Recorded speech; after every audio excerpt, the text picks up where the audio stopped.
आप सोच रहे होंगे आज मैं ये हांडी में तेल क्यों लगा रही हूँ। वो इसलिए क्योंकि हांडी में कोई भी चीज़ पहली बार कुक करने से पहले ना उसे सीजन करना पड़ता है।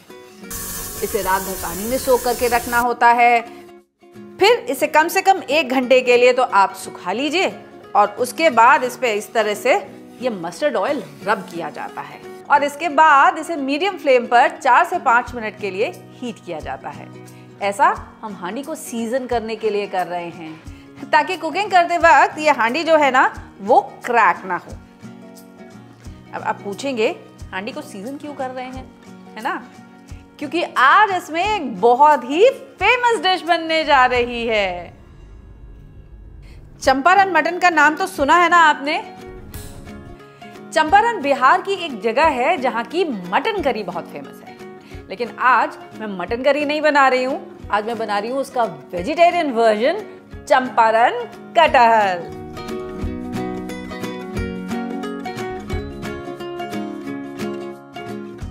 अब मटन में जो जेलेटिन होता है, जो लस होता है, वो कटहल में तो नहीं है ना। तो कैसे लानी है कटहल करी में वो मटन करी जैसी सिल्कीनेस, आगे चल के आपको वो भी बताऊंगी। फिर शुरू करें।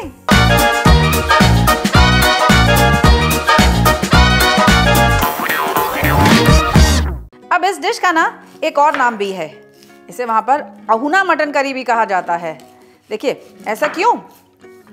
वहां पर मिट्टी की हांडी को कहते हैं अहुना, इसीलिए इसमें पके हुए मीट को कहते हैं अहुना मटन।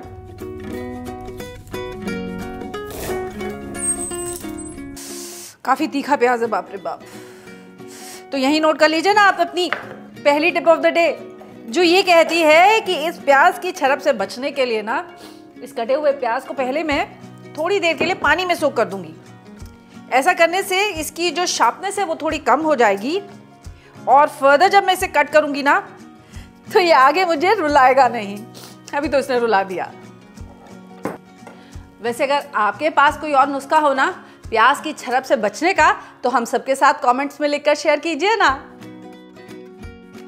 अब ये कटहल का जो टेक्सचर होता है ना काफी फाइबरस होता है और ये सारे फ्लेवर्स को बहुत अच्छे से अब्सॉर्ब भी कर लेता है, इसीलिए शायद इसे हर मटन डिश में मटन को रिप्लेस करने के लिए यूज किया जाता है। तो सबसे पहली बात, कटहल कौन सा चुना जाए? तो नोट कर लीजिए, कटहल हमें ऐसा चुनना है जिसपे देखिए ये इस तरह से कांटे उठे हुए हों। इसका टेस्ट ज्यादा मीठी बनता है। और अब इसको बड़े बड़े पीसेस में कट कर लेना है। और यही नोट कर लीजिए आप अपनी next tip of the day, जो कहती है कटहल को काटने से पहले अपने हाथ में थोड़ा सा सरसों का तेल लगा लीजिए और इसी के साथ साथ अपने चाकू पे भी। ऐसा करने से इसकी जो स्टिकीनेस है ना वो स्टिकीनेस खत्म हो जाएगी और ये आपके हाथों पर या चाकू पर चिपकेगा नहीं।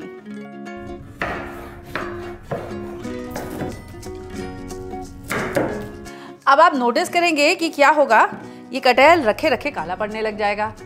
तो इसको प्रिवेंट करने के लिए नोट कर लीजिए आप अपनी next tip of the day, जो ये कहती है कि इस कटहल को हम सोक करके रखेंगे पानी में, जिसमें हम ऐड कर देंगे थोड़ा सा नमक और इसी के साथ साथ थोड़ा सा लेमन जूस भी। ऐसा करने से देखिए एक तो ये काला भी नहीं पड़ेगा और इसी के साथ साथ इसमें वो जो स्टिकीनेस होती है ना वो स्टिकीनेस भी खत्म हो जाएगी और जो आपके गले में कभी कभी कटहल लगता है, खटाई में सोक कर लेने से वो आपको गले में खराश भी नहीं पैदा करेगा। अनियन को पहले मैं फाइन स्लाइस कर लूंगी। अब क्वेश्चन, प्याज तो देखने में यहाँ बहुत सारा लग रहा है ना? तो हाँ भाई, जितना हम यहाँ पर कटहल लेंगे ना उसका आधा हम लेंगे प्याज। यानी कि अगर मैंने 1 किलो कटहल लिया है तो मैं आधा किलो लूंगी प्याज भी। तो लीजिए, आधा किलो प्याज हमने फाइन स्लाइस कर लिया है। अब इससे पहले अपने हाथों से ना हम इस तरह से अच्छे से रब कर देंगे ताकि ये प्याज सारा अलग अलग हो जाए। ऐसा करने से ये प्याज थोड़ा ब्रूज भी होगा, जिसकी वजह से ये अपना पानी छोड़ेगा। अब प्याज का पानी छोड़ना क्यों जरूरी है, क्वेश्चन है ना? वो इसलिए क्योंकि इस डिश में कोई भी पानी नहीं बढ़ता है। ये पूरी की पूरी कटहल करी बनेगी प्याज के पानी के साथ। तो अब इस प्याज में पहले तो हम मिलाएंगे नमक स्वाद के अनुसार। इसी के साथ ऐड करेंगे इसमें कुछ सूखे मसाले, जैसे कि मैं ऐड कर रही हूँ इसमें आधा छोटा चम्मच हल्दी पाउडर, 1.5 चम्मच धनिया पाउडर, 2 चम्मच गरम मसाला पाउडर, 1 चम्मच जीरा पाउडर, 2 चम्मच लाल मिर्च का पाउडर। अब लाल मिर्च ऐसी होनी चाहिए जिसमें टेस्ट और कलर दोनों आपको परफेक्ट मिले, है ना। अब इसी के साथ ऐड करूंगी मैं इसमें 3 टेबलस्पून जिंजर गार्लिक का पेस्ट भी और 2 से 3 हरी मिर्च स्लिट करके। अब इसे आप अच्छे से मिक्स कर लीजिए और आपस में वंस अगेन रब कर लीजिए, ताकि प्याज के साथ ये सारे के सारे फ्लेवर्स जो है ना बढ़िया से मिक्सअप हो जाएं।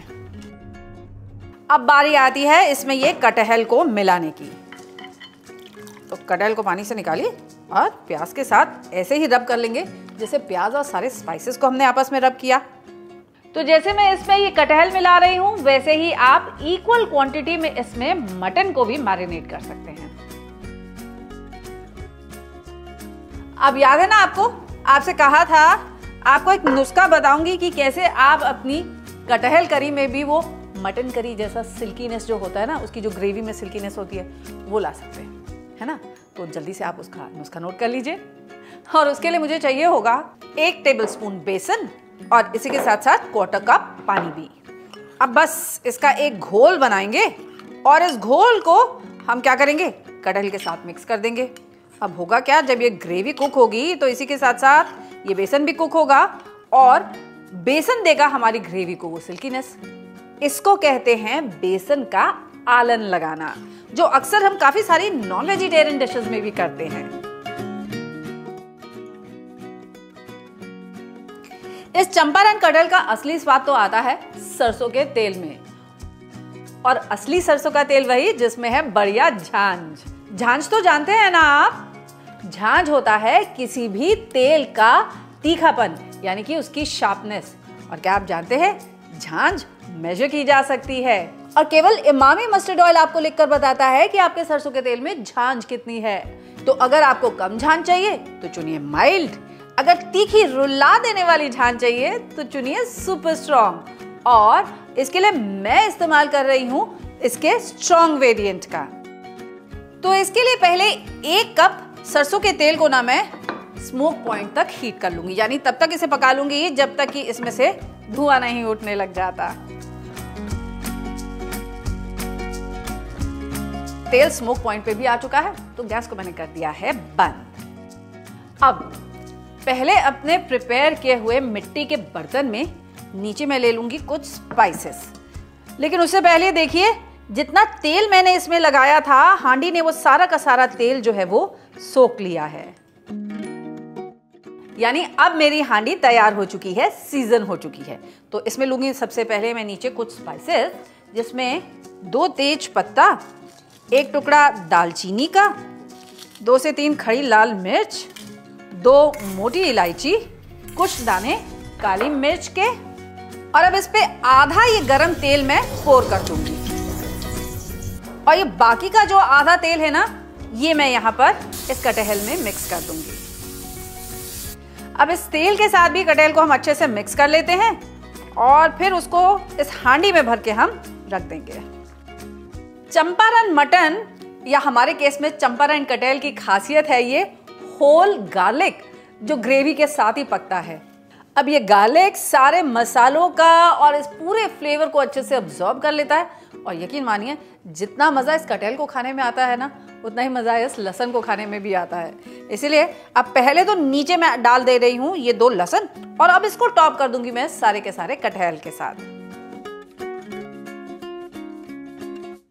अब आगे का काम बहुत ही आसान, बस करना क्या है, इस हांडी को हमें सील कर देना है आटे के साथ। बस इसका ढक्कन लगाइए और जैसे हम बिरयानी के लिए अपनी हांडी को सील करते हैं, एग्जैक्टली वैसे ही हम इसको भी सील कर देंगे। हाँ, बस एक काम हम करेंगे और वो ये कि कहीं कहीं पर हम इसमें थोड़े से होल्स पोक कर देंगे। ऐसा करने से स्टीम को बाहर निकलने की जगह मिल जाएगी। और अब इसे आपका जो भी सबसे छोटा वाला गैस बर्नर हो ना, उसकी धीमी वाली आंच पर पकाने के लिए हम चढ़ा देंगे और ये कम से कम 1 घंटे पकेगा। वैसे ट्रेडिशनली तो इसे कोयले की मध्यम सी आंच पे पकाया जाता है, लेकिन मकसद तो है इसे धीमी आंच पे पकाने का ना, वो काम तो गैस स्टोव पे भी बहुत आसानी से हो सकता है।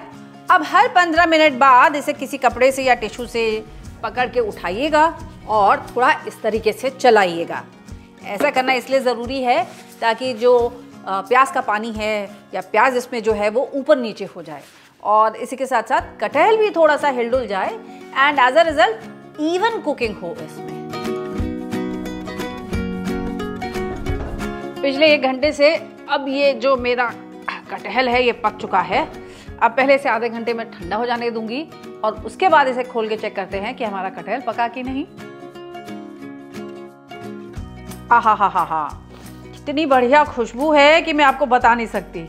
और ये देखिए हमारा कटहल का जो ये मसाला है कितना बढ़िया बना है। हमने इसमें बिल्कुल पानी नहीं डाला था, फिर भी देखिए प्याज ने जितना पानी छोड़ा है उसके साथ ये कटहल कितने बढ़िया तरीके से पक चुका है। भाई मेरे मुंह में तो आ रहा है पानी और सबसे ज़्यादा मैं ईगर हूँ ये जो लहसुन मैंने इसमें ऐड किया था ना, इसको खाने के लिए। अब इसकी जगह जैसे मैंने आपको बताया था, आप इक्वल क्वांटिटी में मटन भी ऐड कर सकते हैं और इसी तरह से चंपारण मटन बना सकते हैं, या अगर आप चिकन ऐड कर दें तो चंपारण चिकन हांडी भी बना सकते हैं। बस अब इसमें थोड़ी बारीक कटी हुई धनिया मिलाते हैं और फिर लेते हैं मजा अपने चंपारण कटहल हांडी का। अब आप भी इसे घर में जरूर ट्राई कीजिएगा और मुझे जरूर बताइएगा कि ये मेरी स्पेशल वाली चंपारण कटहल हांडी आपको कैसी लगी।